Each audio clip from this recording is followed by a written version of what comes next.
তাহলে এখন ৭১টারে ডিল করা উচিত হচ্ছে সেইভাবে, কিন্তু আমরা আসলে কি দেখি? আমরা দেখি যখনই সুযোগ পাওয়া যাইতেছে তখনই মুক্তিযোদ্ধাদের হেয় করা হচ্ছে, জুতার মালা পরানো হচ্ছে, লেখা হচ্ছে ৭১ সালে আমরা এটা করছি।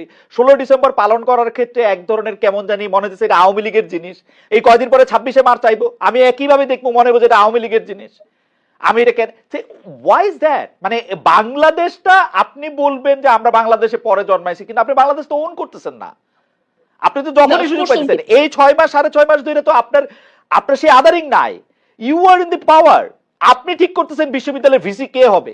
এখন আপনি কি করতেছেন আপনি আমারে বলেন না। আপনি ৬ মাসে বলেন আমাকে স্পেসিফিকলি যে জামাত বা শিবির কোন জায়গায় হচ্ছে আপনার মুক্তিযুদ্ধকে ডিজাউন করছে। আমি যদি বলি আবার যেটা বাকিবিলা প্রসঙ্গ তুলছিল, এই এই ম্যাগাজিনের বই আপনার শিবিরের সভাপতি আমি টেলিভিশনে নিজে দেখছি সেটা ডিফেন্ড করতেছে, কিন্তু এটা তো পরবর্তীতে সে পজিশন চেঞ্জ করে এটা উইথড্র করছে না। আমি তারা ওয়েলকাম জানাইছি, তারপরও সবগুলি জায়গা আপনি দেখেন না। দেখেন আপনি একটা পলিটিক্যাল পার্টি করবেন, আপনি ১৬ ডিসেম্বর পালন করবেন না মহাসমারোহে? ১৬ ডিসেম্বরে ছাত্র শিবির প্রতি ১৬ ডিসেম্বরে ভাই মিছিল করে পতাকা লয়ে, আজকে থেকে না, আজকে থেকে ২০ বছর আগে। ভাই আমরাও তো মাঠের পলিটিক্স করছি গালিব, আমরাও তো মাঠের পলিটিক্স করছি। কোনটা মন থেকে করে, কোনটা দেখানোর জন্য করে, কোনটা হলো জাস্ট একটা ঘটনার জন্য করে, এটা আমি বুঝতে পারি না।